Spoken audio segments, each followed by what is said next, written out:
in, that means you're feeling the vibe. The bell rung, you already been subscribed. Right now, the queen, she on live. Right now. Please pull over the whip, no phoning when you drive.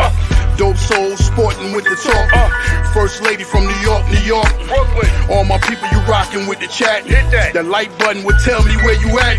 You know, step from the MBK. Born and raised up MBK. Hey, real lady, where she holding it down. No matter way how you feel, she gon' greet you with a smile. Sister, you one of a kind. Yes. Oh, sister, it's time you That's shine. Dope Soul. Where you at? Where you at? Dope Soul. Where you at? Where you at? Dope Soul. What? Dope Soul. What? Your soul. Where you at? Where you at?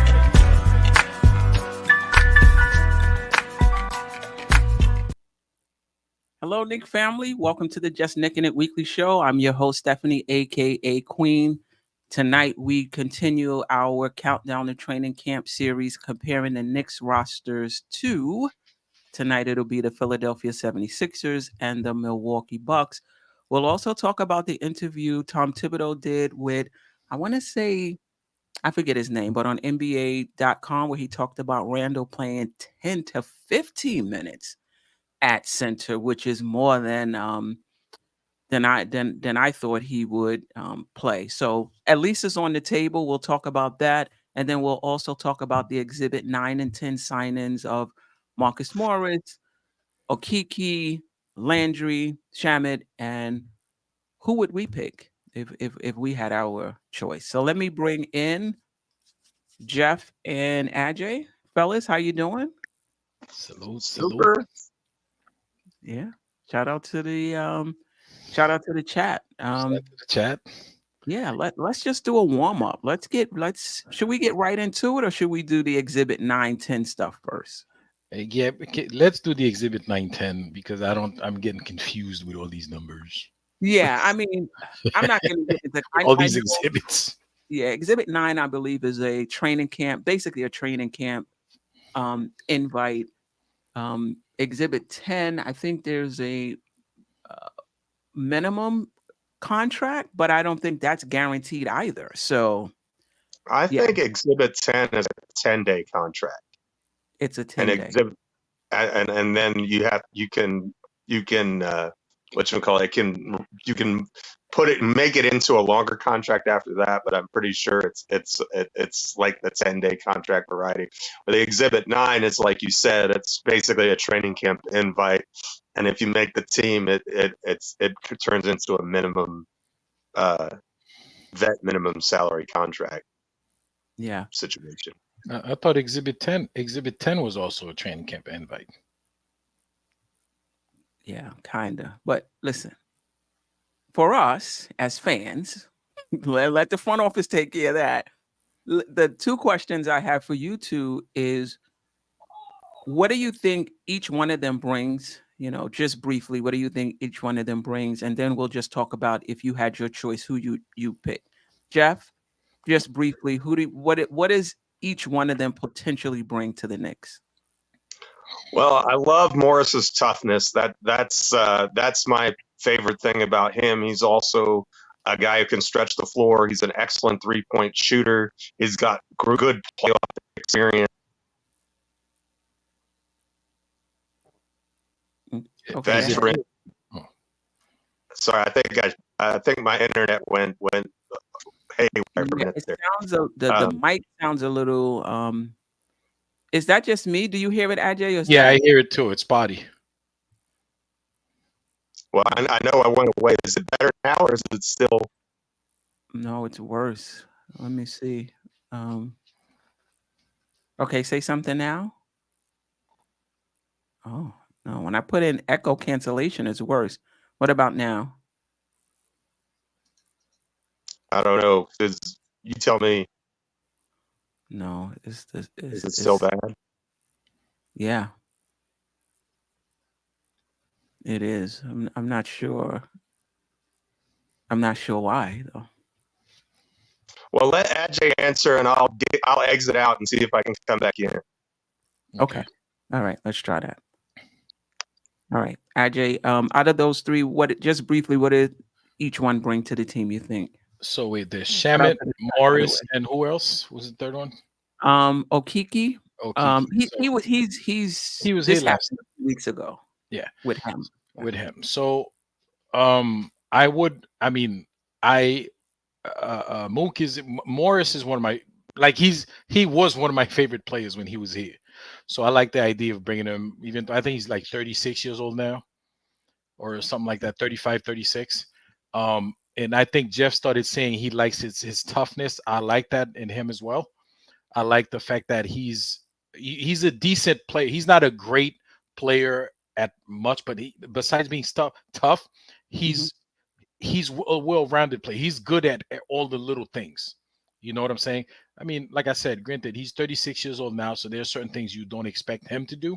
Right. But I would prefer Morris, and that's no knock on Shamit, but because I think we have a lot of guards, and we need more reinforcement at any one of those at the big on the front court.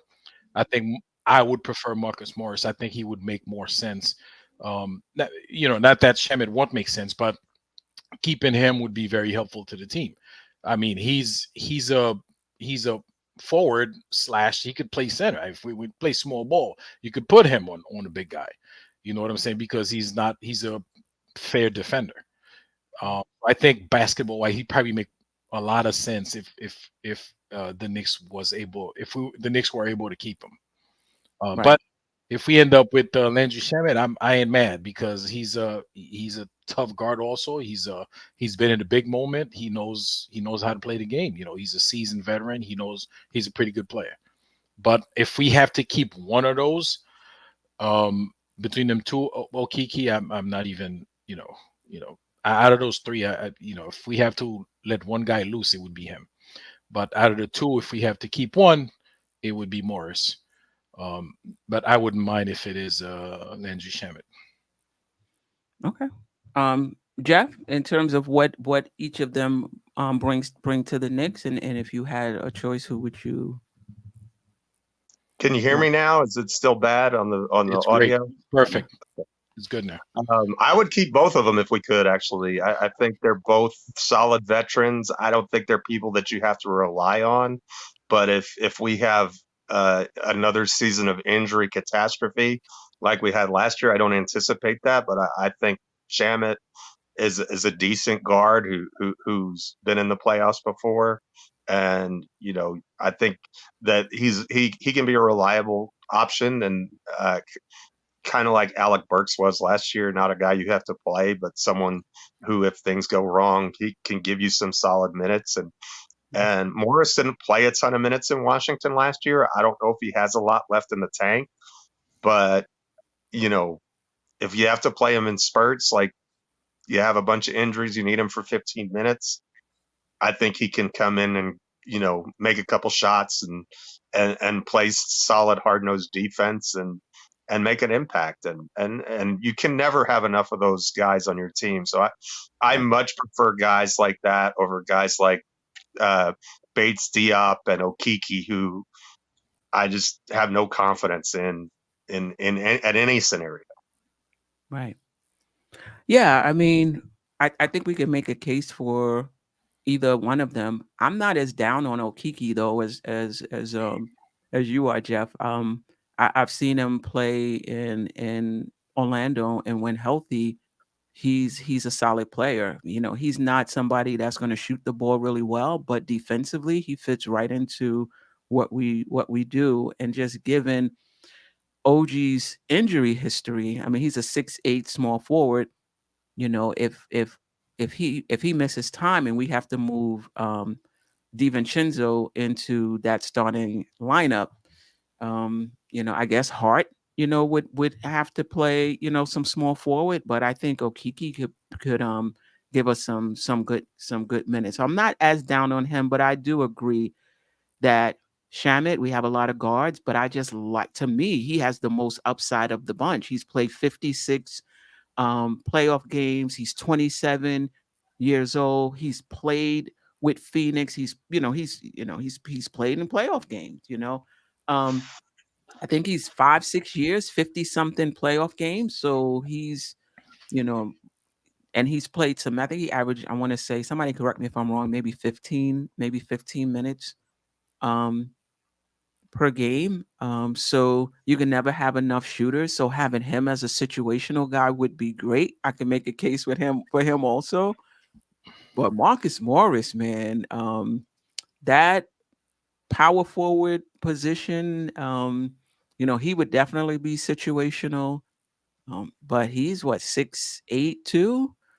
Precious is 6'8", and if we can play Precious as a small ball center, we can play Mook small ball center. He did get some minutes in Cleveland last year in the playoffs.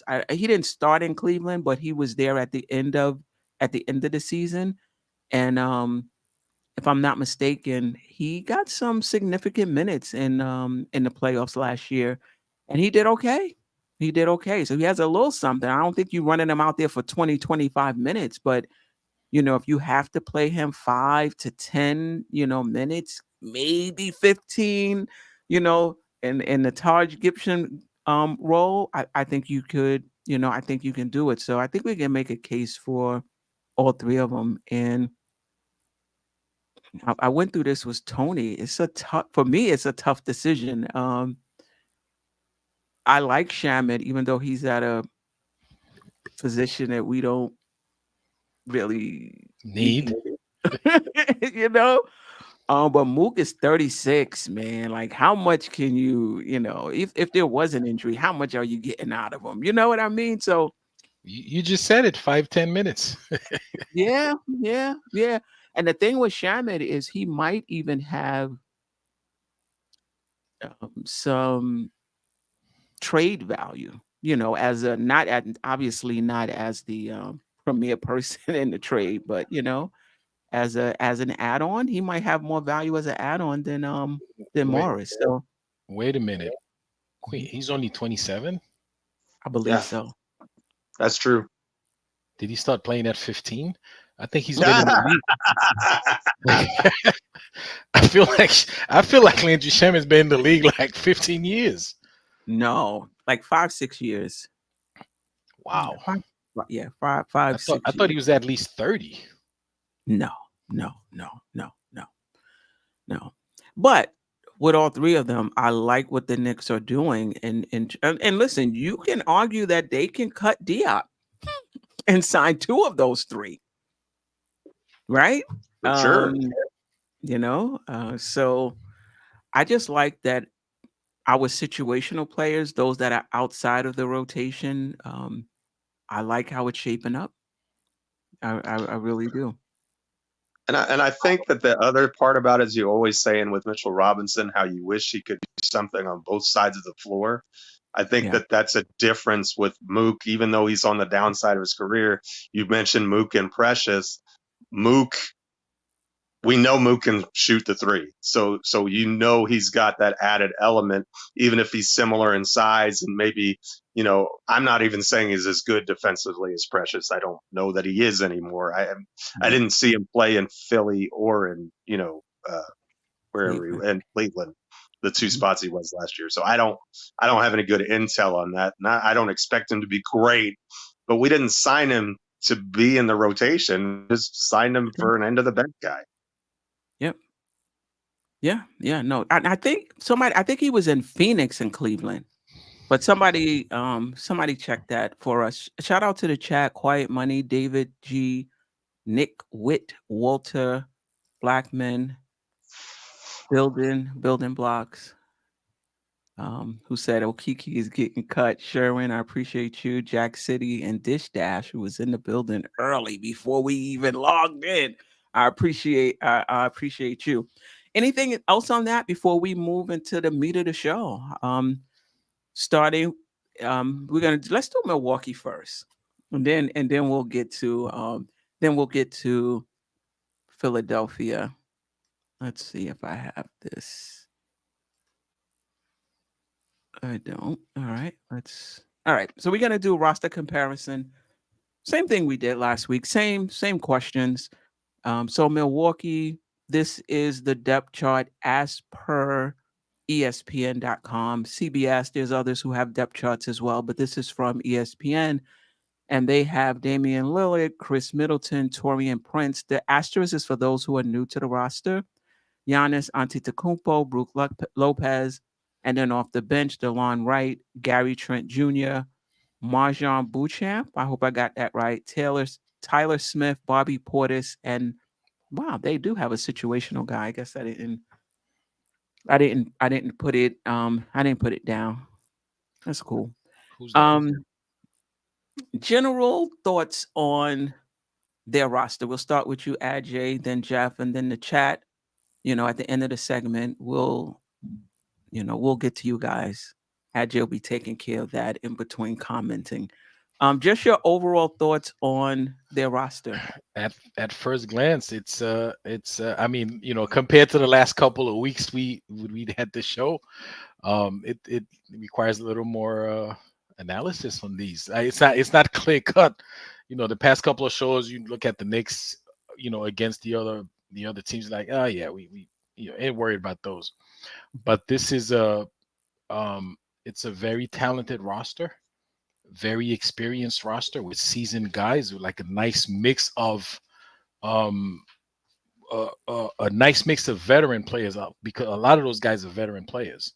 Mhm. And when you look at it, the first thing you see, I mean, aside, I don't know if I could compare talent wise. I mean, you could compare talent wise. Maybe, I don't know if we'll do that position by position, but overall, that starting lineup is extremely talented. I mean, you got Giannis on your, and Dame Lillard on your starting lineup. Chris Middleton is your third option, so you got something cooking.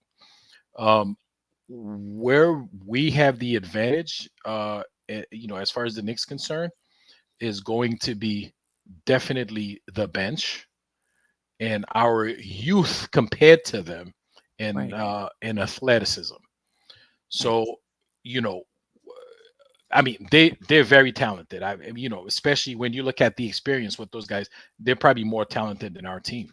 But that doesn't mean that they're gonna beat us because of the other factors that I mentioned, that where we have the upper hand, because those count for a lot in the NBA. It's a nice roster, but it's not. Let's say if we go up against them in a 7-game series, I'm feeling good about our side. I'm feeling Yeah. really good, even with the fact that I think they probably have more talent than we do at a lot of those positions. Yeah, they're definitely more top heavy, and in terms of Yeah, their duo of yeah. But Giannis but but on the and bench side though, I mean, it's not even, there's no comparison. Like we're better by far, I think. right. You know, Though I so, wouldn't sleep on Gary Trent Jr. or Bobby Portis. No. Bobby Portis. They are, to your point, one of the oldest teams in the league, Yeah. and they had injury history. Chris Middleton Mhm. had surgery on both ankles, if I'm not mistaken, in the off season. He hasn't been the same. Giannis missed the playoffs altogether, and Dame Lillard had, I think it was some Achilles issues, so he played in a few games.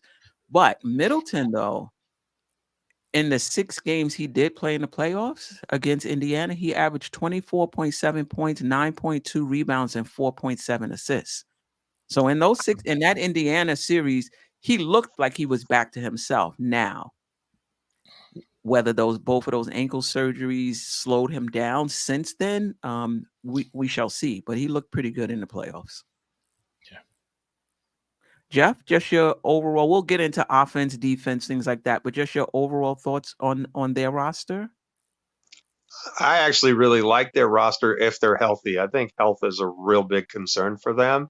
Right. But I also I don't want to get too much into it because I know you're going to ask the questions, but I like that they saw some of the weaknesses from last year's team and they tried to bring in some free agents to combat those weaknesses while still having the strengths that they had from last year's core. Guys like Trent Jr., DeLon Wright, Torian Prince, Mhm. I think they're all in a similar archetype. guys who can guard, guys who can, in the case of Trent, guy who can be instant offense off the bench for you, score some points. But all three guys who I think are pretty good defensively. And when you have, a guy like Damian Lillard, you really need that because Dame is amazing on offense, but I mean, he is a one side of the court kind of a player. But when it comes to the Bucks, it's really a simple calculus. Giannis is healthy, they're a threat to go to the finals. Giannis not healthy, they're not a threat to go to the finals. Yeah. I agree with both of you. I think Knicks, Milwaukee, Philly, health. Health is is going to be a key. They are an older team, but I agree with you. I like the addition for them of Torian Prince, DeLon Wright. I always like DeLon Wright. He's a backup guard. He's solid. He's not he's not somebody that's going to come out and drop 20, but he can run your second unit, and he has the height and the length to play, really good defense. I know when we talk about the Eastern Conference, it's not a lot of talk about the Milwaukee Bucks because of the season they had last year. But I think that if they remain healthy, like I said, New York, Philly, Milwaukee, Boston, who I see as the top 4 teams, in the East. Yeah, I mean, they're getting old. Maybe Brook Lopez, but Giannis is getting older. You couldn't tell. You can't really tell. So he's yeah, still in his prime, though. he's still in his prime. Giannis is getting older, but he's still in his prime. I mean, you can't take that away from him. And Brook Lopez is older, but the things he does, man, and his defense is really underrated. I mean, I don't think that was necessarily a strength when he came into the league, but as far as a stretch big he can protect the rim and go out to the 3-point line and make baskets, he does a great job. And then you bring in Bobby Portis, and it's like you don't even skip a beat. Right. Yeah, exactly. Let's talk about them offensively compared to the Knicks offensively. And we'll talk about the defense as well. But how do you think we match up with them? They match up with us just on the offensive end, Ajay. It's a tough one. I mean, you have Dame Lillard and Giannis Antetokounmpo on there, And Chris Middleton. and Chris Middleton and Brook Lopez, who could still score at his age. So they're very talented, offensively talented team. We're gonna have to play some defense. If you want to contain those guys, we're really gonna have to be scrappy and biting them up. Since they're older, we're just gonna have to play very physical and very athletic basketball with them. But they're a very talented team. Obviously,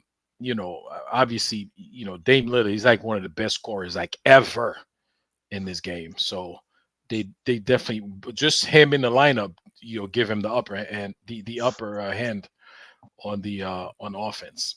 But of course, that's just counting offense. You have to factor in the kind of defense we're playing. That determines how good their offense is, right?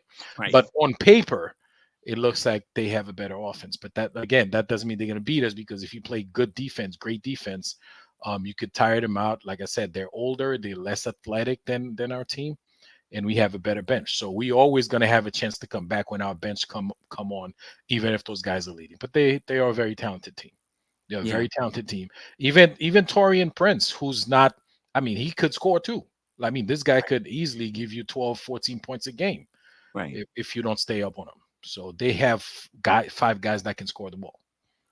Yeah. And we'll talk about defense more in depth later. But I do like the fact that, they have a lot of players in that starting lineup that you have to guard. And when we talk about our wing stoppers and Mikal Bridges and OG Anunoby, it's like you can only put them on 2. You can only put them on 2 of the players in that in that starting lineup. And so, Mitchell Robinson, Julius Randle, until the subs come in, are gonna have to play defense to contain them. But I do like our defensive versatility, being able to bring in a McBride, a DiVincenzo, a Josh. Like the bench is our bench is contains very good defensive players. So it would be up to Thibodeau as the game goes on to deploy much more of a defensive lineup. The thing about that though is sometimes your offense doesn't click as well when I think with Devo you still get offense. With McBride you can get both. Josh Hart, let's see, with the shooting coach he had this summer, let's see how that how that translates. But I agree with you. And Gary Trent Jr. coming off the bench, he may be rejuvenated coming from Toronto, and he can play defense. I know his defense had dropped off a past season or two, but he can play defense. So it's going to be interesting. But in that starting lineup, every one of them can score. Geoff, just your thoughts on how these teams match up offensively? Well, Lopez is kryptonite for Mitchell Robinson. Robinson almost always struggles with Brook. It's just a plain fact. I mean, I'm wondering if this is one of these matchups where maybe we're better off going small and, putting Randle out on him and getting, a Josh Hart or a Dante DiVincenzo into that starting lineup. And because they have a lot of talent on the wing. And if you can match up OG on Giannis, I think that's probably what you would prefer to do, I would guess. And, and then I'm guessing McCall would get the assignment on Dame. And then, you live with Jalen on Middleton or Prince. I don't know, probably Prince, I would guess, even though there's a size disparity there. I think you live with, if Prince is going to beat you out of that starting lineup, I think you live with it. I mean, I'm not saying he can't. I'm just saying that if they're going to Prince all the time, that means that they're not going to the other guys who are their bread and butter. So, but they're very dangerous on offense. There's no doubt about that. I think they have a lot of good pieces, and I like what Gary Trent Jr. can do off the bench. And Bobby Portis is a good 3-point shooter, and he does a lot of the things that Brook Lopez does. So I think when you have 48 minutes of good play at the 5, that bodes well. So they're going to be a difficult matchup when they're healthy. There's no question about it. But I think we present a bunch of problems for them too, because Dame can't handle Jalen. I'm not sure Middleton really wants guarding him either. And then if that's the case, who are you putting Dame on? I think if Dame has to guard McCall, it's barbecue chicken. And if he has to guard someone big, it's really bad. So I don't think that with our starting lineup, I'm not sure there's any place really to hide Lillard. And so I think that from a Knicks standpoint, I think our offense has a lot of solutions this year that it didn't really have even last year. Yeah. And I would think that as much as, at least when I think of Mikal Bridges and OG Anunoby, we think of them as wing stoppers and what they can do defensively. And with Brunson and Randle, sure, they're going to score, but they may not get the opportunities they would get, because in this game, we're going to need them to score.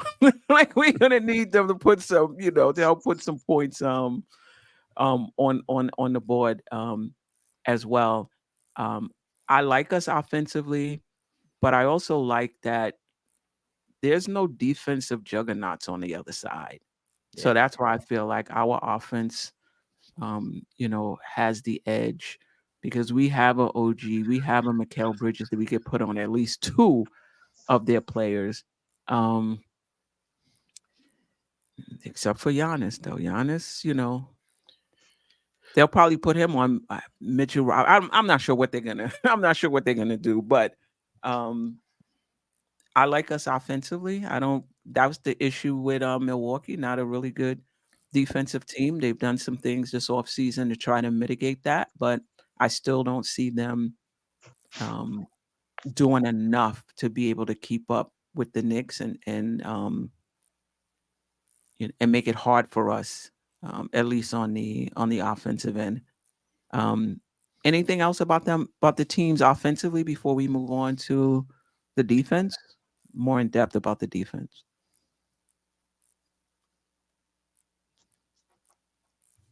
Not for No? me. All right. Yeah, no, Okay. we can go defense. All right. And then we'll check in with the chat. All right. Shout out to the chat, man, on fire as usual. Don't forget to hit that like button. Yeah, for sure. For sure. Yeah. Thoughts on how these teams compare defensively? I think we're superior defensively, believe it or not. I just do. I mean, I think that Sherwin, I think, is right that Randle does have his moments against Giannis, because I think the guys like he and Anthony Davis, Randle kind of wants to prove that he belongs in the same class. So you're generally going to get more effort from him in those scenarios, and especially if he doesn't have as much weight on his shoulders on offense.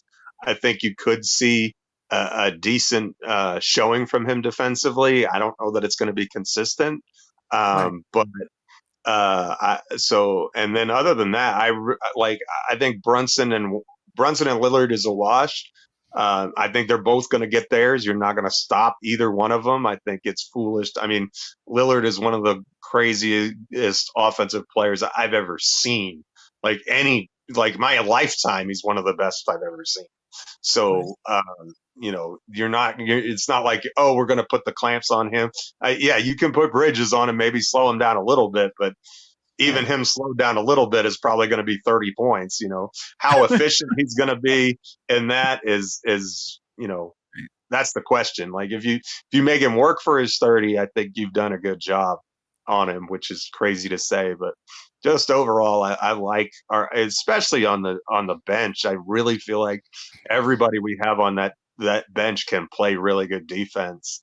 And so I think that just bolsters us. It gives us flexibility too. So we can throw a lot of different looks against him. So I think that overall, I like where we're at defensively against this team. Yeah, no doubt about it. Ajay?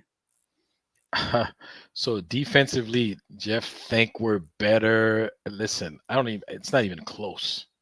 We're a much better team than Milwaukee Bucks. It's not even, there's no comparison. And I think that's what gives us the upper hand when we play them, because of the kind of defense you got to put on their offense to neutralize them. Right. And obviously we have scorers on our team, but they don't have great defenders on their team.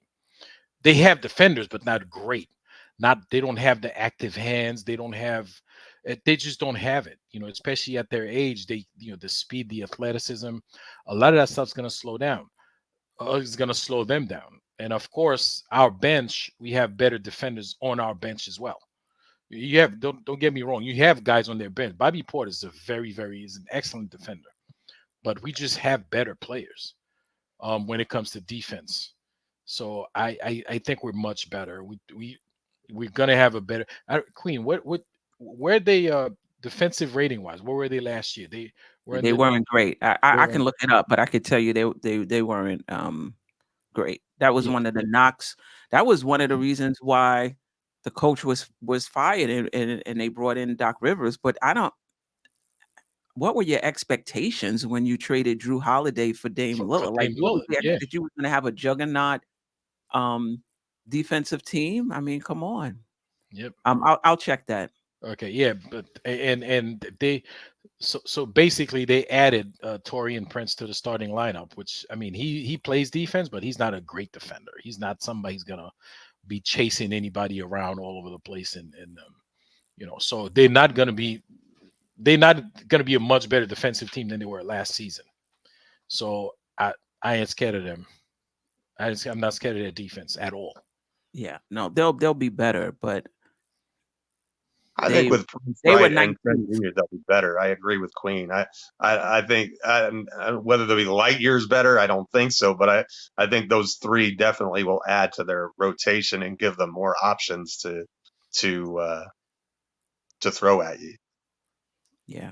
their defensive rating Was 19 last season. 19 Yeah. out of 30. They'd be 18 this season. Yeah, but their offensive rating was 6. See, if they can be a top 15 defense and be an elite offense, like top 2 or 3, I think that's enough to have them in Eastern Conference Finals contention. I really do. Just in the modern NBA, you may disagree, but I just think that the way the game is now, a lot of times elite offense gets the better of elite defense. Yeah, I agree. I agree with that, Geoff. I mean, obviously, you can't have a team of cones and be like 30th defensive team, but if you have a juggernaut offense, you don't have to. Your defense doesn't have to be top 5. Top 10, top half. That's that may be enough if your offense is is really good, and theirs has the potential to be health withstanding. Let's not forget they're 1 year older. No, you're right. They're one of the oldest teams in the league. No doubt about it. But Bouchamp, And they're out in the first round the last 2 years. I mean, also, so even before that. So, but I think it all goes back to what was their downfall postseason. right. The MVP wasn't in the lineup. That as somebody in the chat just said, if you got a healthy Giannis on your team, you're always dangerous. And I agree with that sentiment, Sherwin. And who's the old players?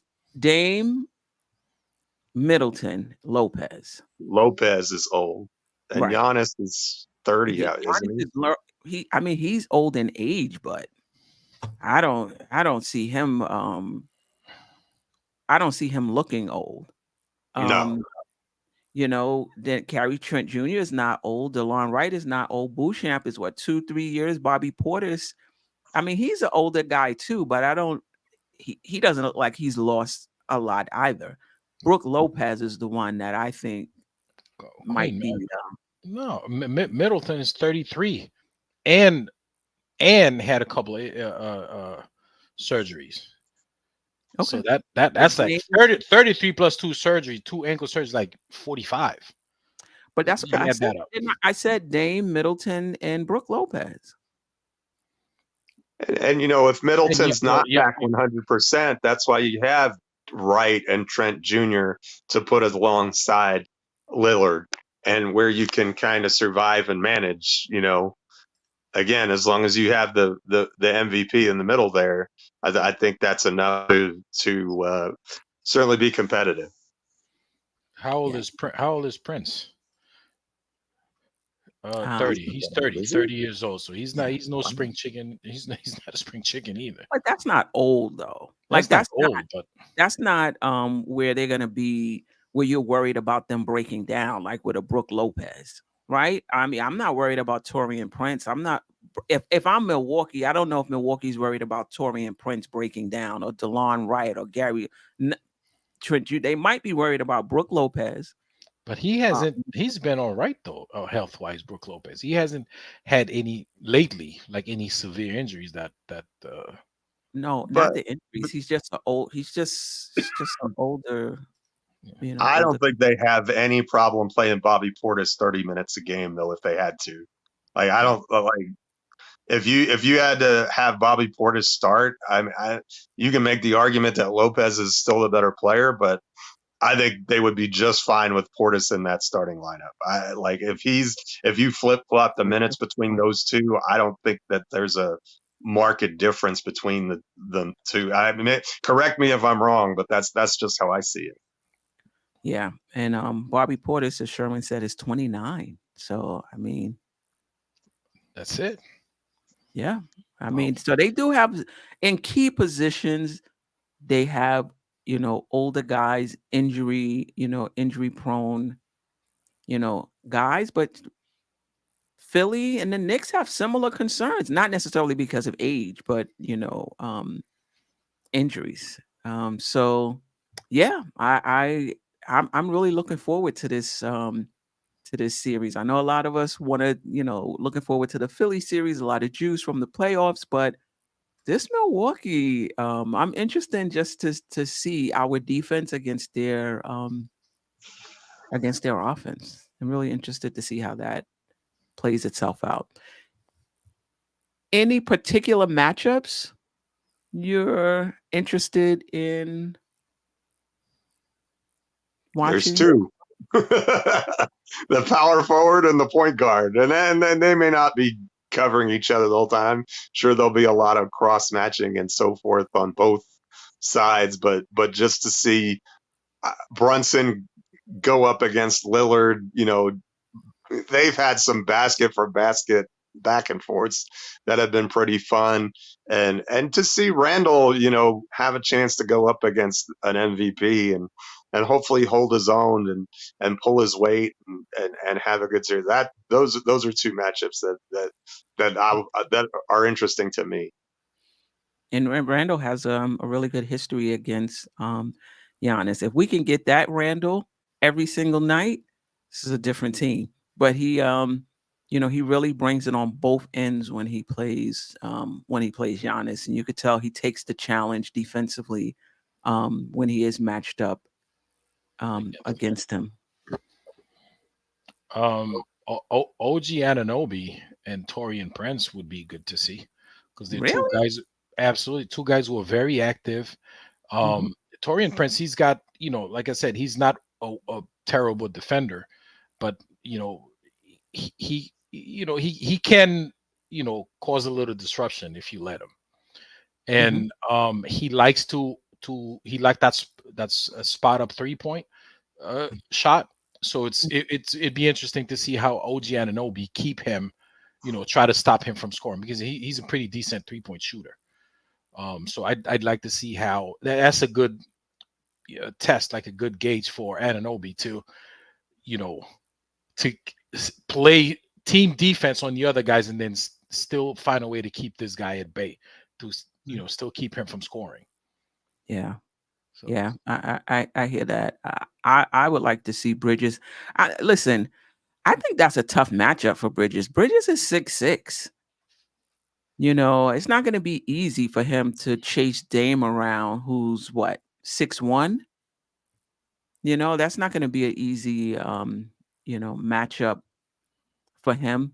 Miles McBride, I'm sure multiple players are going to get their turn on Damian Lillard. It won't be all Mikal Bridges, but I know he can guard down, but 6'6" to 6'1", that's going to be it's not going to be easy. But listen, he's played in the same conference with Dame, so he's not new.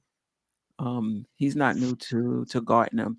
So that's a matchup I would like to see, an OG and Giannis, because I would think that he's going to get some time on Giannis. I would hope so.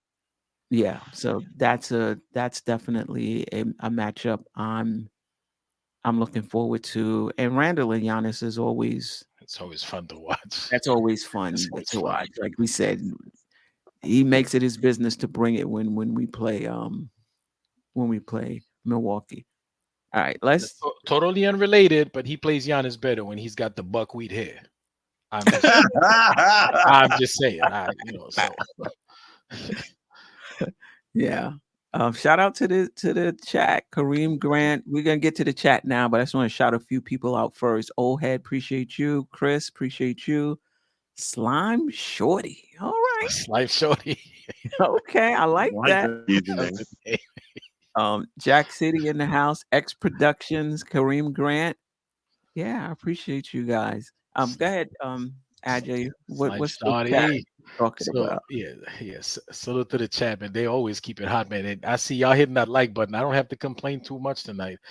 They at least 50% right now. So let me refresh a little bit. But when I checked, it was like, it's pretty good. 59 watching, 34 hitting it. So a little bit above 50%, man. Let's get the rest of the likes up. So Dwayne Dennis, shout out to Dwayne Dennis, always rocking with us. He says, well, one thing we shouldn't assume is that Milwaukee will have another bad year because of the season they had last year, and don't sleep on the 76ers. Just like the Knicks, good health is key. And you know what? That's for every team, and I agree with the statement. So, yeah, the only thing is, we mentioned Milwaukee got older because of that. I don't know if that factors into whether they're going to have a better season or worse. I mean, they made a minimal lineup changes, so you can't tell. You can't tell what kind of season they're going to have. Like on paper, it looks like they're going to have the same kind of season. You know, Chris Middleton is not super healthy, and these guys got a little bit older. They're not going to become better defenders than they were last season or throughout their career. Mhm. And that's been one of their problems last season. They were not a great defensive team. That's going to remain the same. And they're just as talented offensively as they were last season. So I don't know if they're going to be better this year, but I don't think they might not be worse. So they might, in my opinion, just be the same thing they were last season. But nevertheless, you know, these guys are very experienced, seasoned veterans. So don't sleep on them. I wouldn't sleep on them. You got to get up to play them. Yeah, I mean, they finished in the regular. They were third. Yep. Yeah, They were third with the injuries and that they had during the regular season. They still finished third, 49 games. Yeah, that's what I'm saying. So they I don't know if they're gonna be better, but I it's like you could count on them to be at least the same that they were last season. And of course that depends on how much better the other teams got in the conference. Shout out to Building Blocks. And this is like a 2-part post. Shamet should be in street clothes. Only plays one position, and that position is stacked. Part 2, if Shamet is playing, we're in a bad spot. I agree with that. Yeah, that means probably somebody got injured, or somebody got traded. You don't know. There's multiple reasons why somebody moves up in the lineup. He's not a bad player now. Let's not act like we're bringing Shake Milton, off the off the bench. He can play. He can play in this league. Mm-hmm. And again, Building Blocks echoing what Dwayne Dennis. Milwaukee will have to stay healthy to make noise. If they do stay healthy, they're going to make noise. Just like last year. But they got older. I don't know. It's a long season, grueling season. Don't know if they could stay healthy. And with those guys' histories, I don't know the last time Giannis had a season where he was not injured. Giannis is injury prone? He's not injury prone like in the worst way, but every season he misses a good amount of games, like every now and then. He's been hurt in the playoffs the last 2 years. I think he's kind of in the Julius Randle school. You know what I mean? He may not be injury prone, but he's kind of had injuries at the worst time for 2 seasons in a row. Where I would put him more injury prone, like he gets hurt, like not on contact. As Julius Randle gets hurt by other players, Giannis just get hurt. Like he just get injured, pull a hamstring, hurt his calf, something like that. So, and that's the worst case for them. The last time he played 75 games was 2017, 2018. Wow. It's 73, 63, 67, 61, 63, 72, and then 2017, 2018, 75. Yeah. So actually 73 games last year was pretty good for him. Mm-hmm. It was the games that they were. I'm sure they would have much rather have missed 10 or more in the regular season and then been healthy go to the playoffs. Yeah. And last one from Building Block again, and that's a good. Dame is another year older in barbecue chicken on defense. I'm not scared, and I'm with you on that, Building Blocks. Dame's defense is what it is. Like he's been playing like that for umpteen years in the league. His defense is not going to get better. He's not going to get smarter. He's not going to get any more athletic on defense. He's not going to get any more active. He is what he is. His way of playing, he's going to outscore you. Yeah, but listen, we got this. We got something similar on our team as well. Even though Brunson will take charges. He's not a defensive juggernaut either. So I'm not taking anything away from Dame because what he brings on the offense offsets what he doesn't bring on the defense. And it's similar to Jalen Brunson. What Jalen Brunson brings offensively offsets what he doesn't do defensively. So I'm not scared of Dame Lillard, but let's not act like he's 40 years old and declining. Like this guy can play. And him and Giannis, they're competitors. They didn't show in the playoffs because they were injured. They're coming back. They're gonna be ready. They're gonna be sharp. This will be their second year together. I still think the Knicks would beat them in a 7-game series, but I ain't taking nothing away from Dame Lillard now. And I think they're banking on continuity between their two stars. It's another year together. We were all team continuity for the last 3.5 years. So I think Milwaukee's kind of they have some new pieces, but a lot of it is having those two stars actually getting to play together. And because when they were in the lineup together, this Milwaukee team was really good. Right. And when you think about it, when we think about Brunson, what do we say? It don't matter who you put on him. He gonna still get his. Dame Lillard is a better offensive player than Jalen Brunson. And I love Jalen Brunson. But Dame is a better offensive player. So if Brunson can get his against anybody, Dame can get his. He's one of the best offensive players to Geoff's point in the history of the game. So I'm glad that we have guys that we can put on him to slow him down, make it difficult for him. But difficult is still 38. Some nights. Yeah, some nights. Maybe the efficiency won't, will be less, but listen. Case in point, shout out to Knicks will be 25-26 champs. We could put McCall or Deuce on him, but like you said, Queen, ain't gonna make that much of a difference. Instead of scoring 38, he'll score 35 or something. Yeah, if you put those guys on him.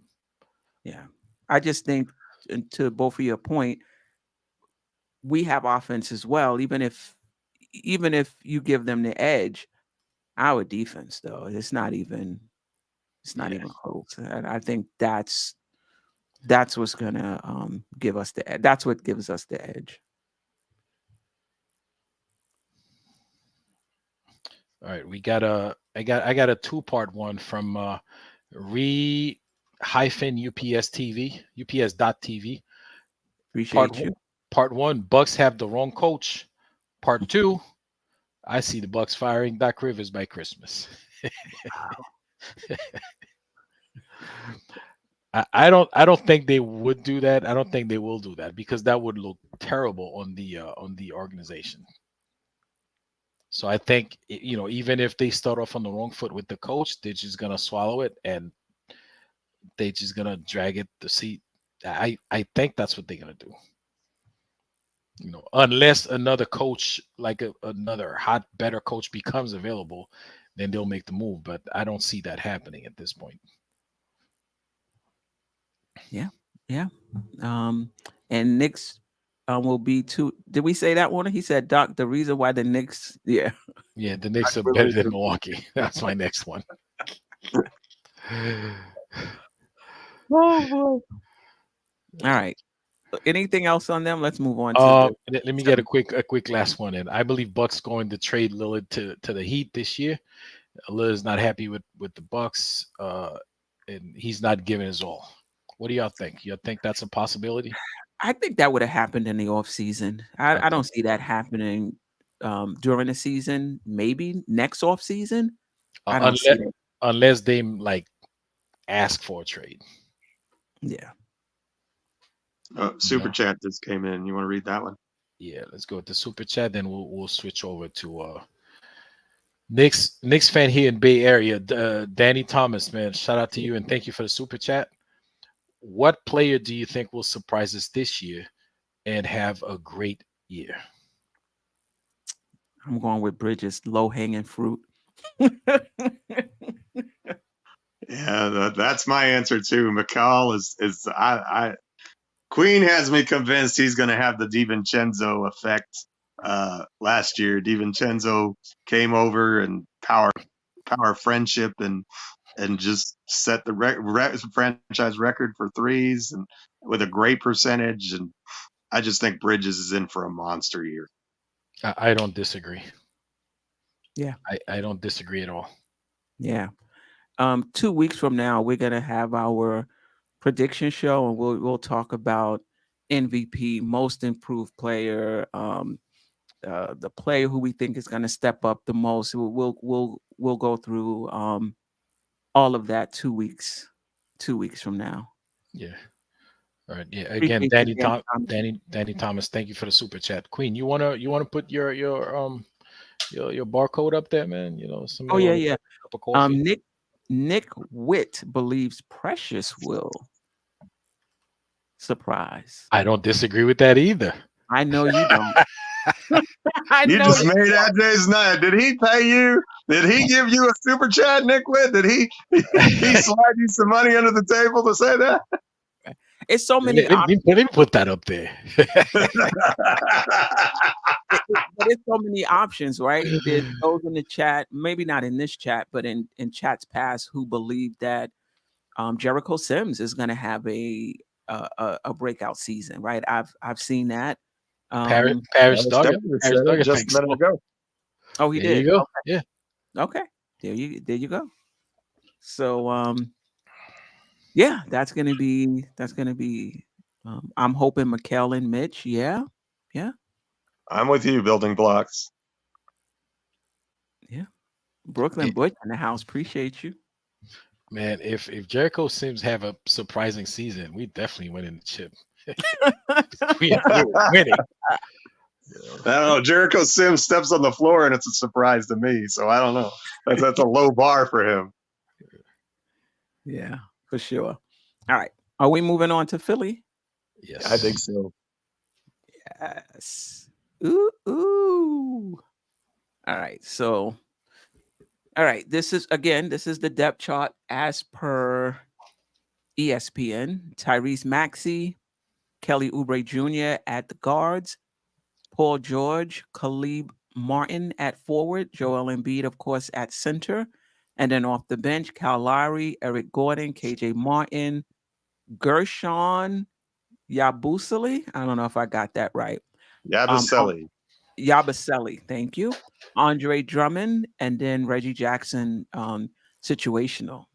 This is the thing about Philly. There was a point they had all this money, they hadn't signed Paul George yet, and you was like, they got like 3 players on the team. And we're well into free agency. What are they gonna do? And then the next thing you know, they just started signing. And now you look at this team. It's beyond solid. We'll start with you, Geoff. Your overall thoughts on the roster before we get into offense and defense. This is not going to be a popular opinion, but I think when Philly is healthy, they're a better team than the Knicks. That the combination of George, Maxey, and Embiid when healthy is incredible. I mean, Embiid was on one leg last year and he dropped a 50 spot on us. You know, and so here's the thing, though. I don't think all 3 of those guys are going to make it through the marathon season unscathed. I mean, but when they are healthy and if they get well at the right time, they are a problem for everybody. I mean, they have depth. Eric Gordon and Kyle Lowry are good players. Yabusele is not a bad big man. Andre Drummond can come in and give you a double-double on a night, when Embiid's in foul trouble or he needs the night off. Drummond had a good season as a backup in Chicago last year, so he can still play. You know, the Martin brothers, I know they're not brothers, but I mean, I think both of those guys are very good. I think this Philly team is extraordinarily dangerous because I think Maxey is on the ascend. Kelly Oubre Jr. is not my favorite player, but he's an annoyance all the time, especially against New York, and so is Lowry. I just think they have I think Morey did a good job putting together that roster. Yeah, I don't disagree. Ajay? Let's just say I don't want to meet them in the first round of the playoffs. You know, if they're healthy, I really do not want to meet them in the first round of playoffs. That is a very good team. That's an impressive lineup. And like you said, Queen, you know, you don't know when it happened. It's almost like you go to sleep one night, you wake up the next day, poof. Yeah, when did all this happen? You know, it's an impressive job, like because of who they had when free agency started and who they ended up with. This is a very good lineup. The only in this lineup, and I'm not even looking at. I know at some point you asked which matchup is you looking forward to. The Caleb Martin and Julius Randle. I don't even know why Martin is. You know, that's a weak spot for them. Okay, that's gonna be an advantage for us. That matchup. So hopefully when we play them, we could take advantage of that one. But every other position, I think they're excellent. Excellent. Yeah. Even they have a good bench. The only advantage again that we have over their bench is we're younger. Our bench is younger, but even with those guys, those guys are older, but because they're so crafty and so tricky and they know how to play the game, I don't even know if our youth is an advantage at this point, you know, playing against those guys. You know? So Yeah, I mean, Kyle Lowry and Eric Gordon are really up there. yeah. In age. I think those are guys. I'm not sure how much they're gonna play in the you know, in the regular season. They'll be in the rotation, but you're gonna really see their benefit in the playoffs. Yeah, but I Queen, think. there are two guys that as they got older, they adjusted to their age. They adjusted their game to fit, you know, they don't try to do more than they can do. And they've been very effective, very efficient at it. Right. Those two guys. Yeah, I mean, Maxey, George, Embiid. Everybody else on that team, in my opinion, are role players. Um, Kelly Oubre Jr. He's up and down, hot and cold. He definitely can defend. He may get some time on Randle. Paul George may get some time on Randle. Mitchell Robinson does a pretty good job against Joel Embiid, but like we talked about with Dame, you're not stopping Embiid. You're just slowing him down, making it difficult for him.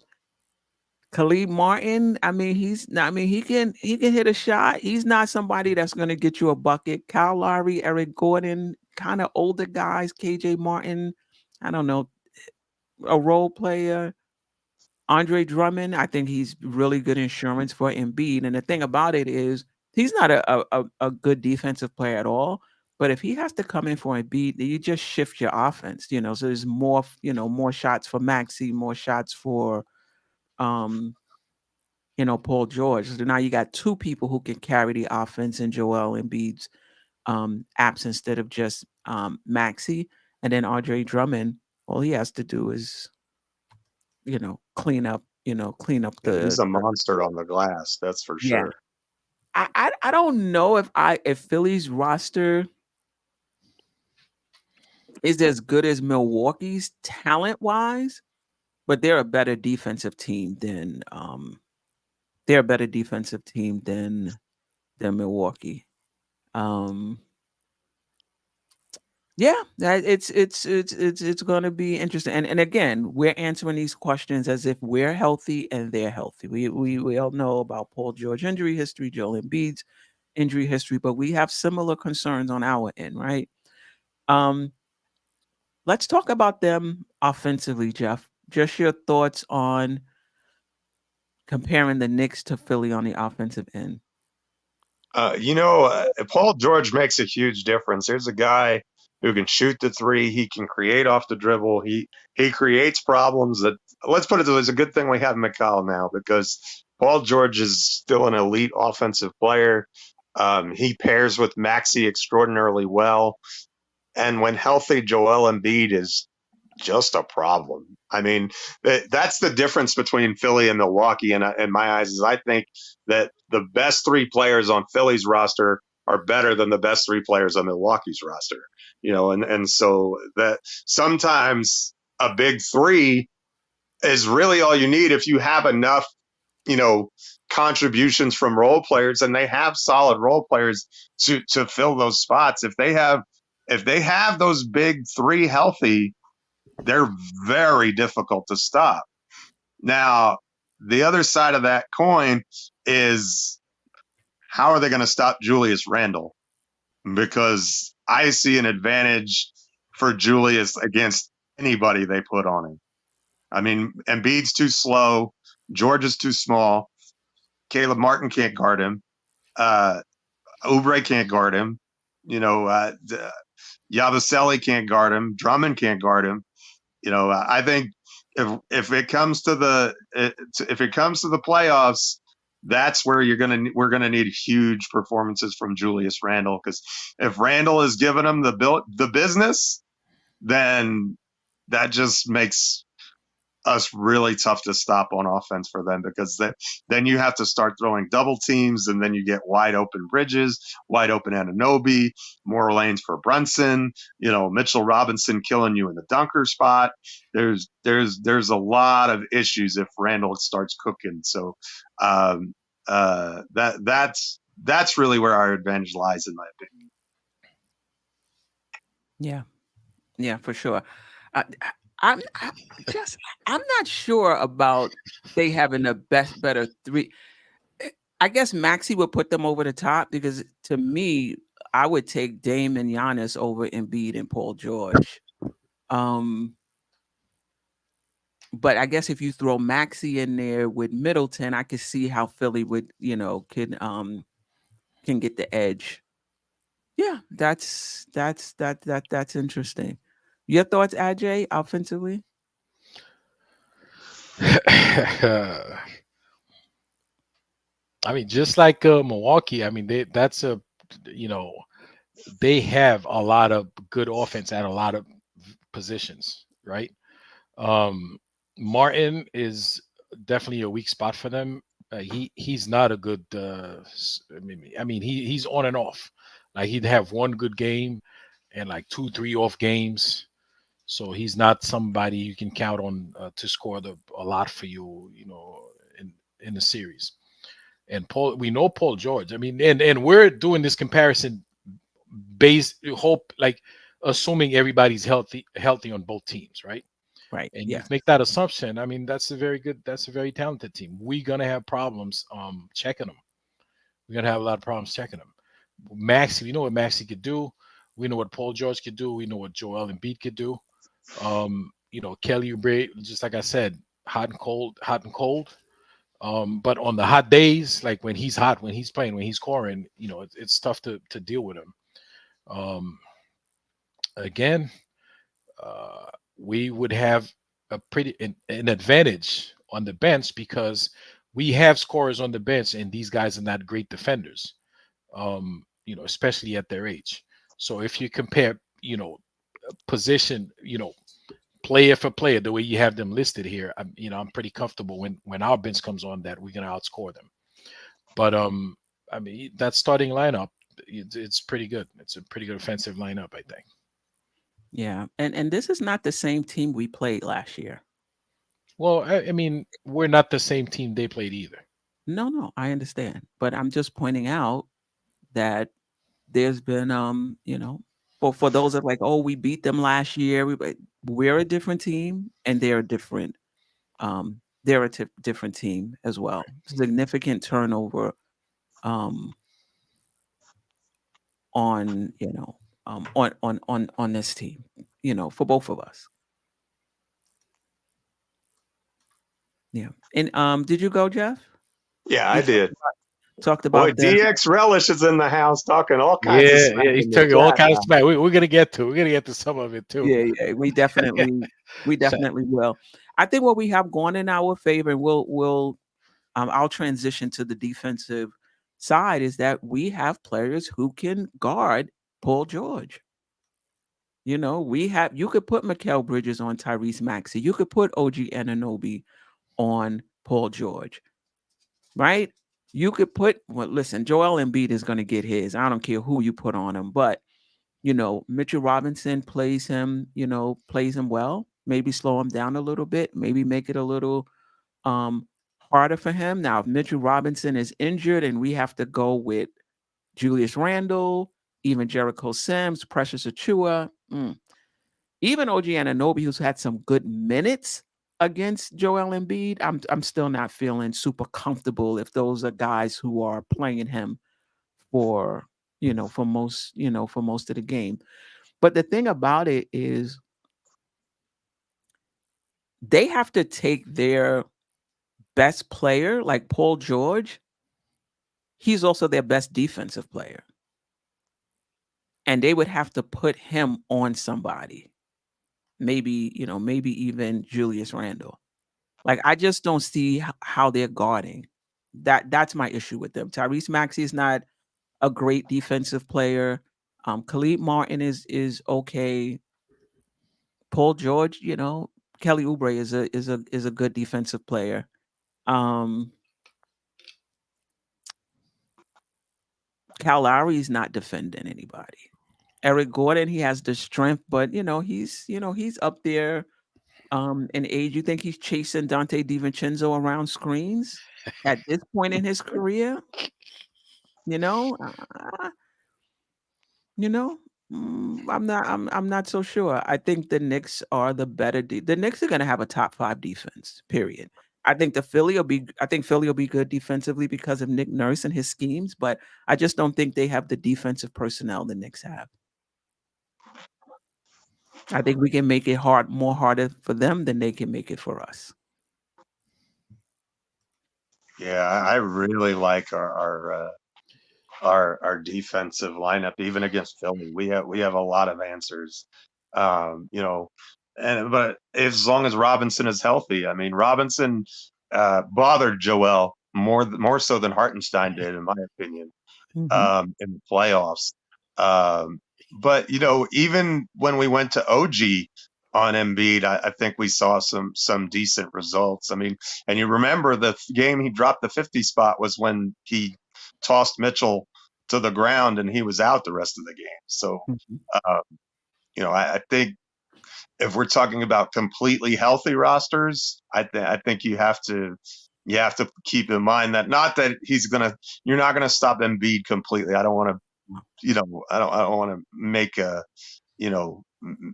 make a false statement here, but I think Robinson can make Embiid work it for what he gets, and I think he can make him more of into a perimeter player, and I think that works to our advantage because if he's out at the 3-point line, we have a massive advantage on the glass.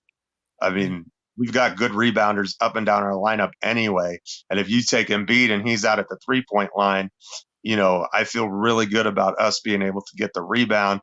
And I think with McCall in the starting lineup, you could see a lot of transition buckets the other way and get some points before the Sixers can get set up. And to your point with Bridges, he's probably the only one on our team with the pull up 3 in transition. Like, he'll just come up and just pull up from the 3-point line. I don't know if we have anybody on our team who does that. Good point. Yeah. So, yeah. Anything else about them? Any matchup you're looking excited about? I kind of want to see McCall against that defense. I don't know who they're going to have matched up on him, but I think I'm real excited to see Bridges. Bridges has a really good bag. I think that really goes underestimated because people think about what he did with the Nets as the first option. And yeah, he struggled and his percentages went down. But don't think about that one. Think about the guy who was in Phoenix, who was playing with Kevin Durant and Chris Paul, and how he could absolutely, and Devin Booker, and he just absolutely destroyed teams. And I think that's I think that could be a huge difference maker. And again, how does Julius Randle play? I mean, a healthy Julius Randle, there's nobody on Philly who can check him. Just they don't have anybody.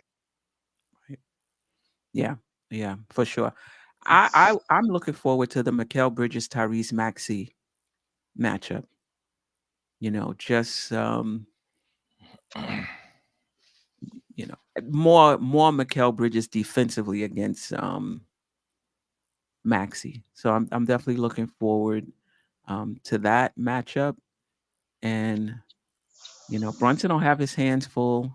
Kelly Oubre, Paul George. Those are the only. Khalid Martin might get some time. On Brunson. On Brunson. I mean, who else you're not gonna put Maxey on him. You're not gonna put Embiid, Lowry, forget it. Eric maybe KJ Martin. I don't think it matters. If I'm Doc Rivers, I'm putting Paul George on Julius Randle, and that's a matchup I would love to see. Julius Randle against Paul George. Yeah. I mean, that's going to be a battle. If those two guys are healthy, man, it's gonna maybe Julius Randle's bigger, stronger, but Paul George is an excellent defender that could frustrate him. So that's when you see the blunt force of Julius Randle against the smart defense of Paul George. I would love to see that. Yeah, but that's gonna take something away from Paul George on the offensive end. But listen, they got Maxey, they got Embiid, they got, I guess he's gonna be playing, and he's used to this, the best wing player on the other team, and counted on to score. I mean, it is what it is. That's what I like about our team, Mikal Bridges and OG Anunoby. Sure, they're gonna score for us, but they're not our two. I don't anticipate them being our leading scorers. So yeah. Anything else on them before we move to the chat? Let's hear what the chat has to say. Okay. Shout out to resident Philly fan DX Relish.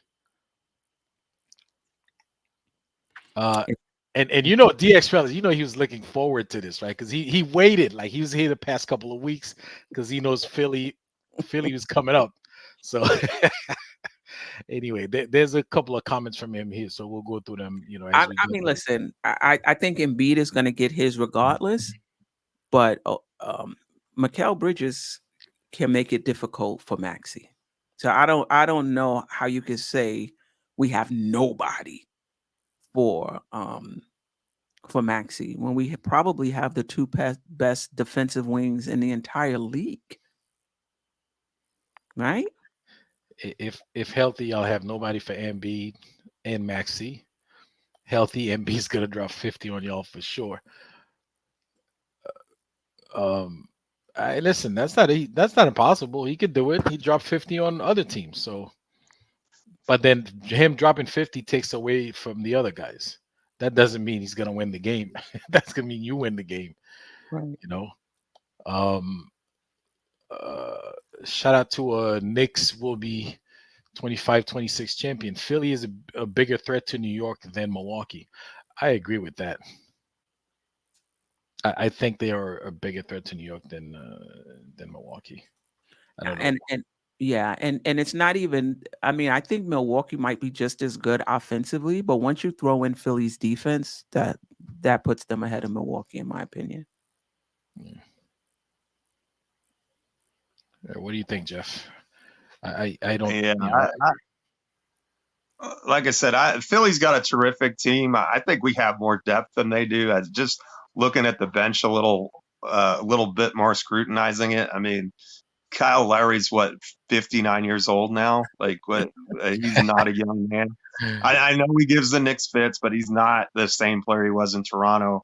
Eric Gordon isn't a bad player, but I mean, all these Knicks are young and hungry, and we got Deuce and Devo and Hart, and even Precious. When Precious had that monster block on Embiid down the stretch that won us that one game. I'm not going to forget about that anytime soon either. So and I think you can put OG on Embiid at for certain stretches too, and I think you're going to be okay.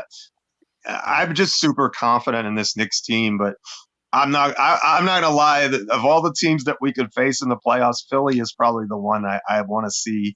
Other than Boston, is the one I want to see the least. Yeah. I mean, listen, at the end of the day, Embiid is going to get his.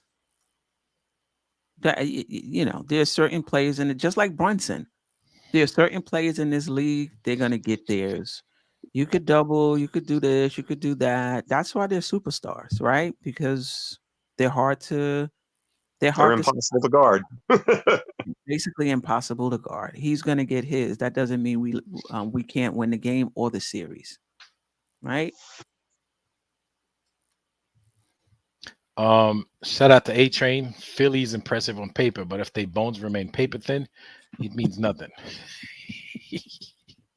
I mean, to be fair, that's the same for other team. Like our team looked great on paper, but if we can't stay healthy, yeah, it really means nothing.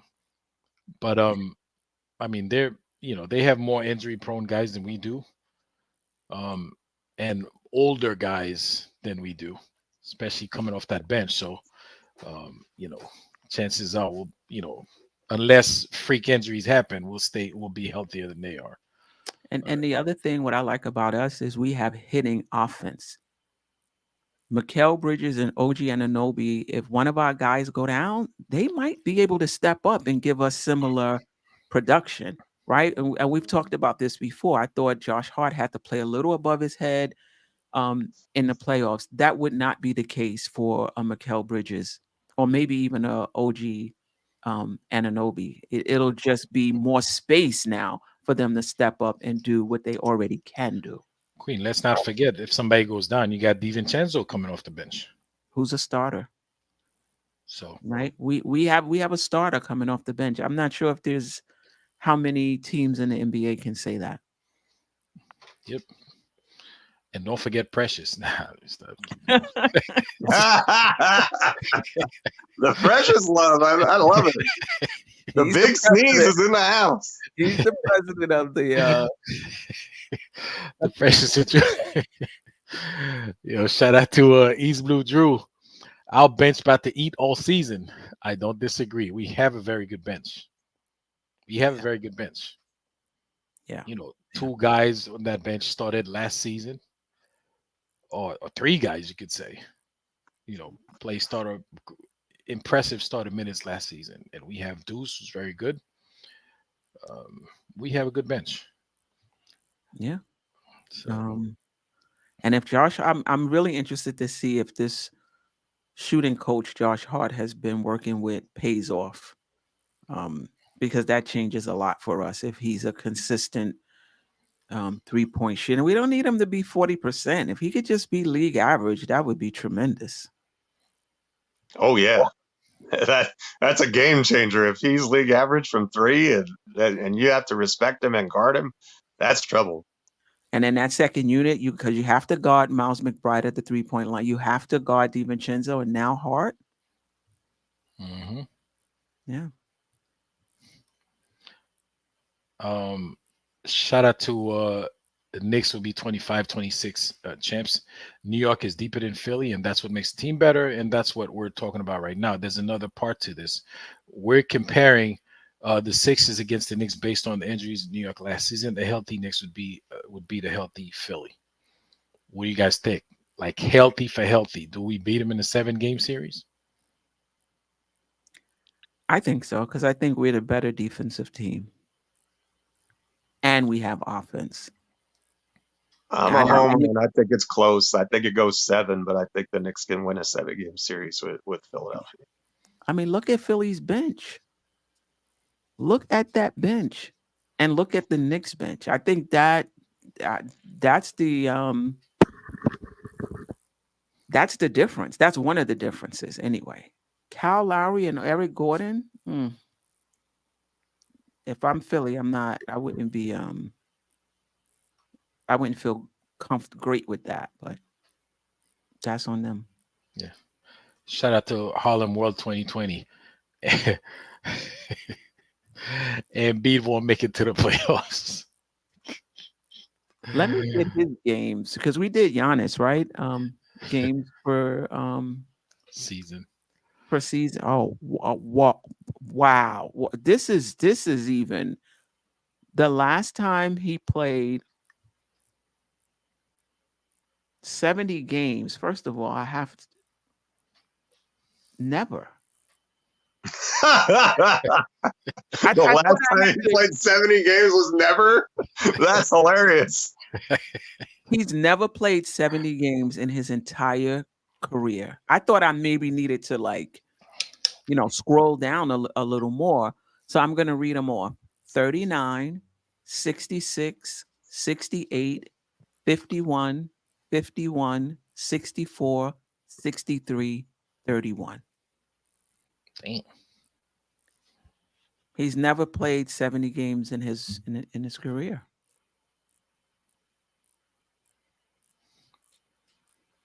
That's great.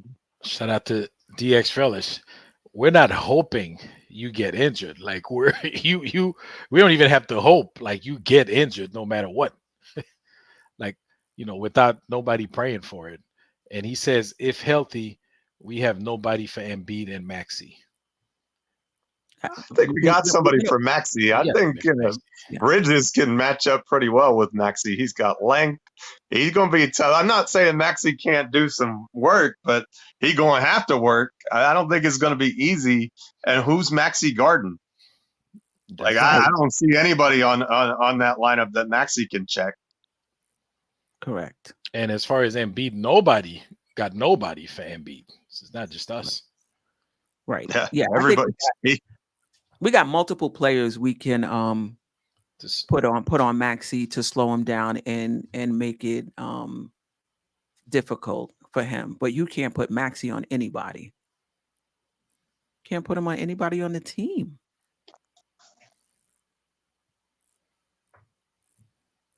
Yeah. I got a 3-part here from Harlem World 2020. Shout out to Harlem World 2020 again. He said, Philly too old and washed up. I mean, their bench is old and washed up, but too old and washed up, man. You must have missed the Milwaukee segment. I mean, those guys over there are old. The Milwaukee Bucks. Philly's not that bad. Philly appear old because they have a couple of guys who are older, Paul George and Embiid, and get hurt all the time. They are injury prone. But let me pull up Paul George while you're talking. Go ahead. Maxey's young. Maxey's like same age as Quickly. What, Queen? You want me to say that name? No. You're just looking at Paul George. I'm looking at Paul George games played. Please share by all means. Wow. So he's played over 75 games 4 times in his career. So 74, 56, 31, 54, 48, 77, 79, 75, 81, 6, 80, 79, 66, 61. The last time he played 75 games was 2018, 2019 with the Thunder. Wow. He never played 70 games as a Clipper. That's crazy. Well, he played 74 last year. Okay. I thought so. I thought it was like, but never 75. But he played 74 last year. But Well, before that, 56, 31, 54, 48. and he's 34. Is that right? Yes, he's 34. He'll be 35 in May. Wow. Okay.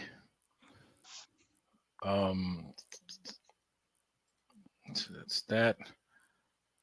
Harlem World again, because there was a two-part. Knicks taking over Philly center again. I don't know if that's gonna happen, man. The owner's not gonna let that happen. They'll buy half the tickets and give it away in Philly for free. Let me see for shout out to A Train. Laurie defending the contestants.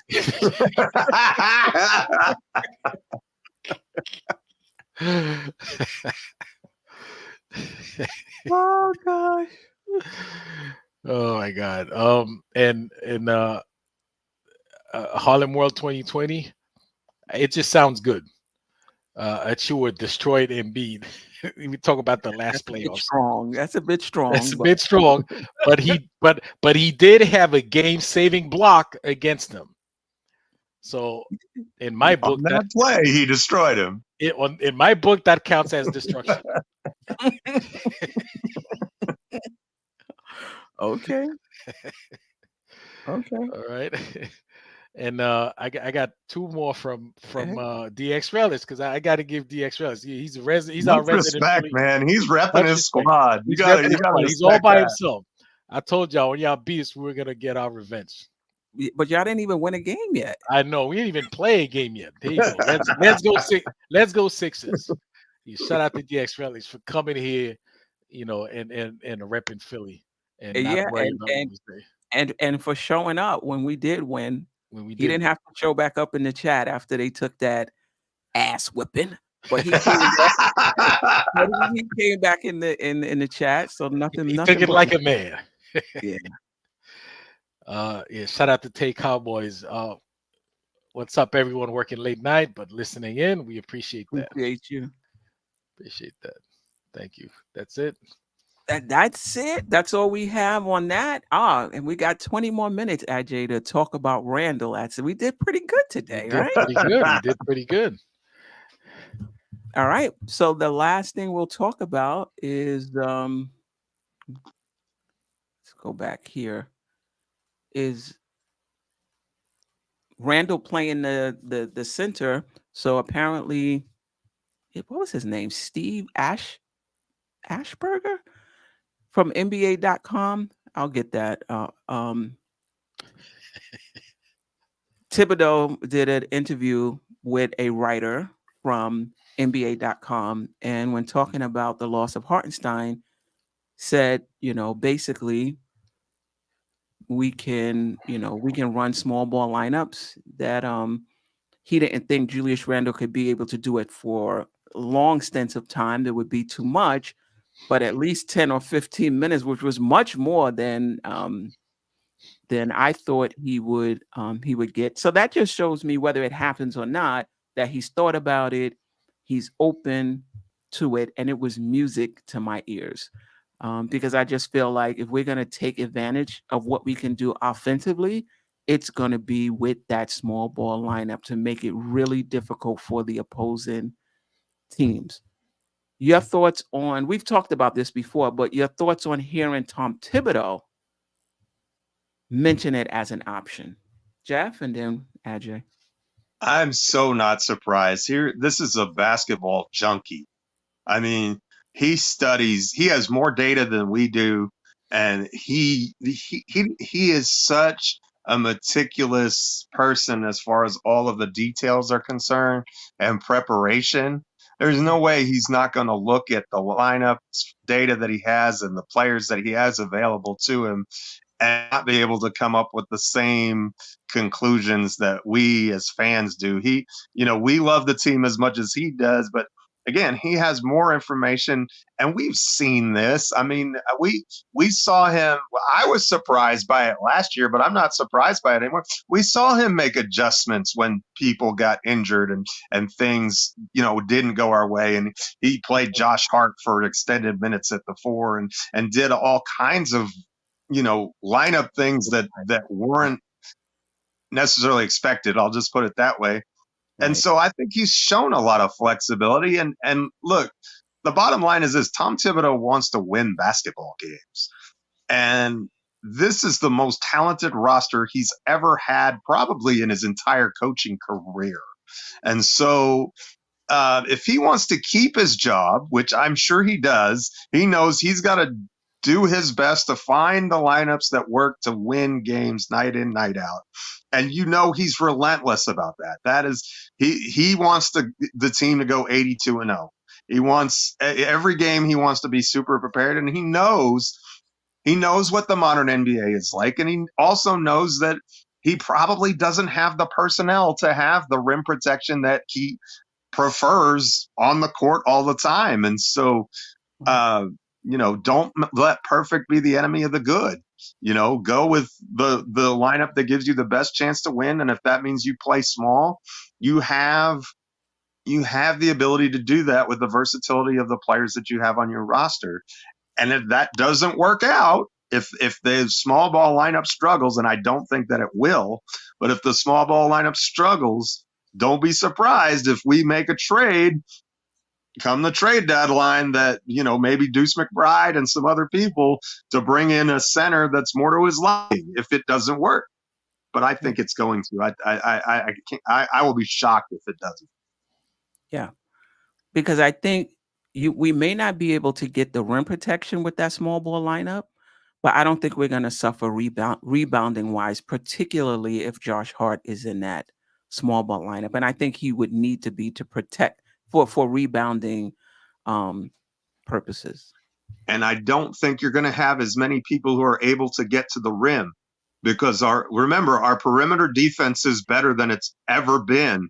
And that's a way you can help mitigate that too. In other words, if you're going to have your Julius at the 5 lineup, if you have Bridges and OG Wingstop on the floor, that's going to prevent the number of drives that get in the paint, because those two are just tough guys to get around. Right. And they play 1.5 guys defensively. And so I think you have a flexibility on defense that Tom's never had before. He's never had on this team 2 elite wing defenders like this. And you haven't seen a lot in NBA history, I don't think, when healthy, 2 guys who can lock it down on the wing as well as these 2 guys can. Yeah, for sure. Your thoughts, Ajay, just hearing Thibodeau, just knowing that he's thinking about it? Queen, first of all, give credit where credit is due. All right, Tom Thibodeau, he heard it on this show, and now he's talking about it. Right? Let's not pretend that this is he's a basketball junkie. He came up with it. No, he heard us talking about it. Nah, that's on his clipboard. All right, stop it. All right, let's take credit for what we've been talking about. I think that's it's going to be great for us, because see, you got to remember how many teams in the league have a dominant center, and even those teams with a dominant center, the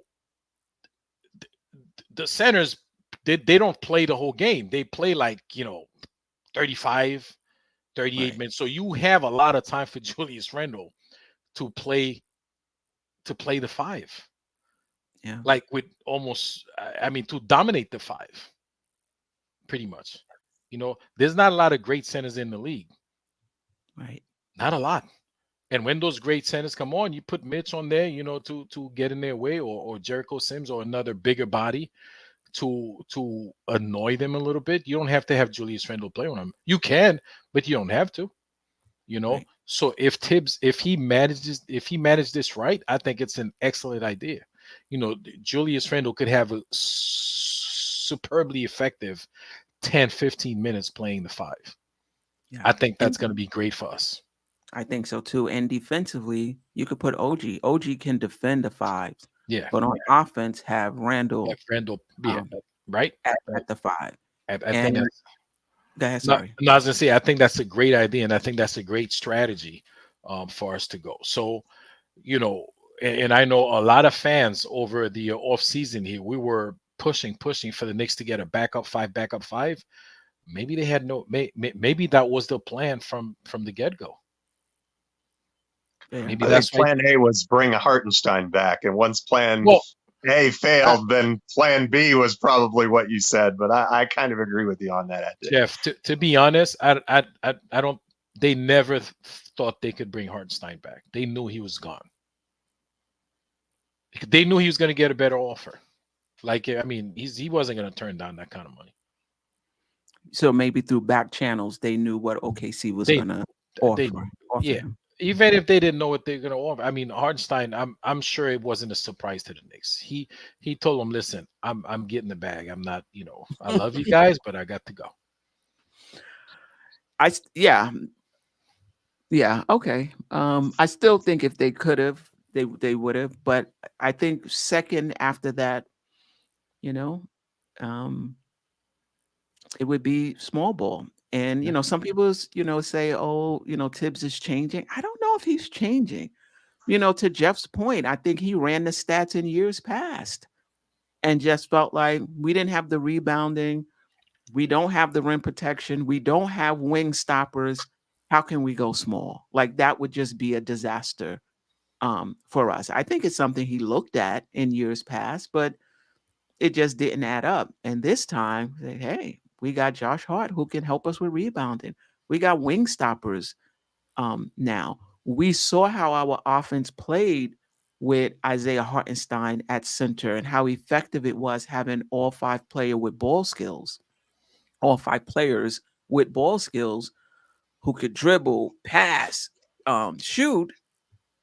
Maybe we can still have that type of offense if we put Julius Randle at the five. And listen, let's just say we're not as good defensively. It's still plus minus, right? Even if you're giving up a little something defensively, if you're scoring that much more on the offensive end, it's still a plus. And Randall's a problem for any five that has to check him. Any five. He's crafty, he's quick, he can abuse some fives in the league, in my opinion. And he hits the three at a good enough clip where that center does have to come out and play him. And that opens up a lot of driving lanes and cutting lanes. That's why I feel like we need this small ball lineup, because we get back those cutting lanes and those driving lanes for a DiVincenzo, for an OG Anunoby, for the players that we have that can cut. And Randall's a good passer, so he would be able to, to make the pass, to the cutters. So I think it's good all Mikal around. Bridges to that too, because Bridges that is the strength of his too. That's something he'll be able to do quite well. That's a good point. So yeah, like for me, I'm like, I don't. You have to. It's not even here and there, depending on the matchups. I feel like it's something you have to commit to 10 minutes a game. Well, Queen, let me put it this way. Tom was willing to say it up front in an interview weeks before the season begins. So that to me shows that he has confidence in it, and that it's just like, you know what I mean? He's not trying to spring a surprise on anybody. He's just like, yeah, that's how we're going to play. That's something you better get ready for, because it's coming and it's going to be a problem. And he previewed it. Not this though, but remember last year when he talked about Josh Hart at the 4? We were like, Josh Hart, an undersized Josh Hart at the power forward, and he played the power forward, and he played it well. So he's not adverse to playing small guys, like guys who he feel can guard up and play. Like he's not adverse to it. So I don't think he's just talking about it. I think we're going to see it. I agree. And I'm glad. I'm Because super I think glad. it's the best version of the Knicks. I think it's going to be a revelation. Yeah. Yeah. I know some fans don't like to see Randle at the 5, but it's gonna work. With the rebounding of Josh Hart and the wing stoppers, we're gonna be fine. We're gonna be fine. And as Parrish says, OG is probably the one guarding the 5 defensively. And Randall's probably, as Queen said, going to be in the Isaiah Hartenstein role on offense. So you have that switchability where he's still guarding at the 4 for those of you who are worried about his shoulder against those bigger guys. I think that's going to be something that we're going to see is that switchability. And then and so you get the best of both worlds. And that's why I think it's really, how Josh Hart was kind of a skeleton key 2 years ago, and Dante DiVincenzo was kind of a skeleton key last year. I think that's one of the skeleton. That and Mikal Bridges are the skeleton keys for this year's team. Yeah, yeah. I cannot wait to see it. I cannot wait to see it. Anything else? Any last? Oh, let's check in with the chat before we get out of here. Oh, not a whole lot. I was just a couple of little ones I want to show real quick. And DX Relish is still with us. We're not talking about Philly anymore, but he's still hanging around, and we appreciate that. We really, really, truly appreciate that. So only a couple of ones before we go. Harlem World, shout out to Harlem World 2020. Tyler Coley can give his 20-point games off the bench. If he could do that in 3 minutes, I agree. So, I don't see him getting a lot of minutes, unfortunately. He's very good, but I don't know if Tibbs is going to trust him with, to play that many minutes, unless we have a ton of injuries at the guard spot. Right. Don't see that happening. Somebody said earlier, if we see Shamet, we're in trouble. I think if we see Kolick, we're in trouble. We're in trouble. Yep. I agree. And I like Kolick. Yeah, I like good. him too. He's good. Let me see. Old Head, shout out to Old Head. Randle coming off shoulder surgery. I'm leery of him playing center. I don't know. He's not going to be down there banging like Patrick Ewing. Like this, the center position now is not like the David Robinson and who else? Hakeem Olajuwon. Like it's different. Shaq. He'll be fine. He's going to be playing, and especially against backups, because you're probably playing your small ball lineups probably in some backup alignments, I would imagine. Right. Shout out to Parrish Duggar. Randle isn't going to play guard. Is going to guard the 5. OG is. Randle is the 5 on offense. I agree with that. Yeah. I 100% agree with that. And Queen, I think you mentioned that as well. Like on the other end of the floor, right. We're probably going to have OG Anunoby check whoever's playing the 5 on that team. Right. And Randle could just guard the power forwards like he usually does. Yeah. Last but not least, again, I got to go back to DX Relish because he's a Philly fan and we appreciate you being here. And the last one he says, it's a 2-part, right? He says, we're not allowed Knicks fan in our arena. Last time, yeah, you saw me. We used up all the toilet paper to wipe the floor with you, boss. So just playing with you, Relish. Just playing, little good fun. So yeah, shout out to DX Relish, man. Hey man, shout out to the chat, man, for keeping it hot, keeping it going, man. Make sure y'all hit the like button. I'm doing a little refresh I'm refreshing this thing. Let me see where y'all at. 60 likes, 76 watching. That's not bad. That's pretty good. Yeah. So the other 16 that are holding back, man. Like wow. DX Relish just took his away.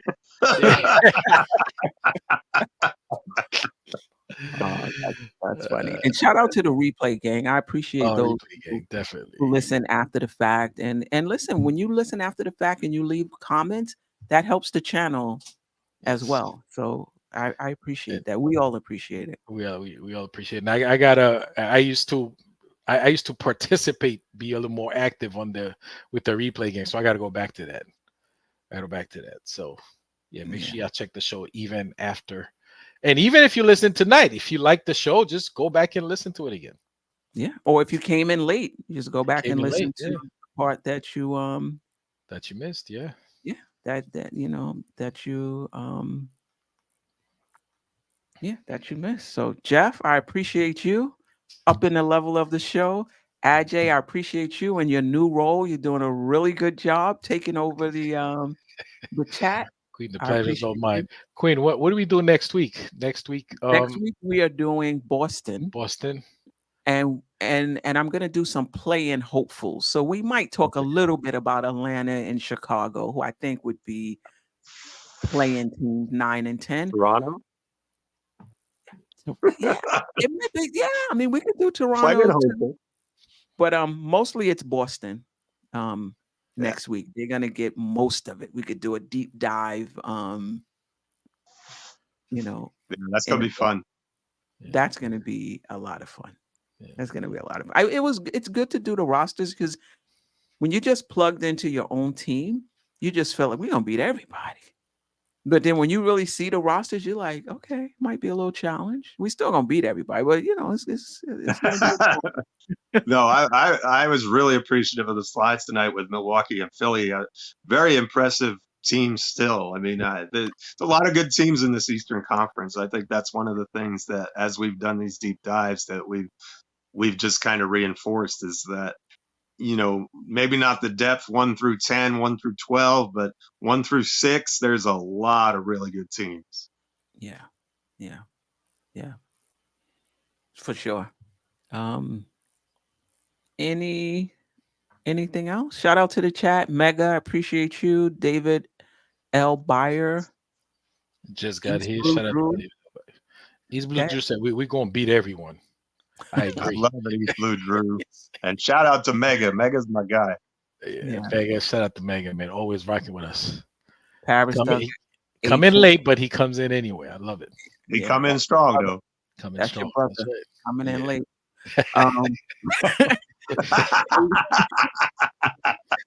A-Train, appreciate you. Darlene, Bryant, of course, DX Relish, appreciate you. Always welcome. Stafford was watching the Jets game. That's why he just got here. But probably just ended. Oh, shout out to Stafford. Stafford, you got to be part of the replay gang. And when you coming back on the show, come on now. Yeah, we miss you, Stafford. Where you at, bro? Yeah. Shout out to oh man, his name escapes me. The other guy who does the show with us, Jerrell. Kidding. I mean, come on, he had his baby girl birthday party. Let up on the man a little bit. Jerrell, the delusional Knicks fan. Shout out to Delusional. Shout out to Tsunami, who says she's doing well. I'm sure she's watching the Jets game. Right. And shout out to the 2 Knicks chicks too, for sure. Shout out to the 2 Knicks chicks. Yeah. 2 Knicks chick, man. Listen, A-Train, thanks for noticing my promotion. I got promoted.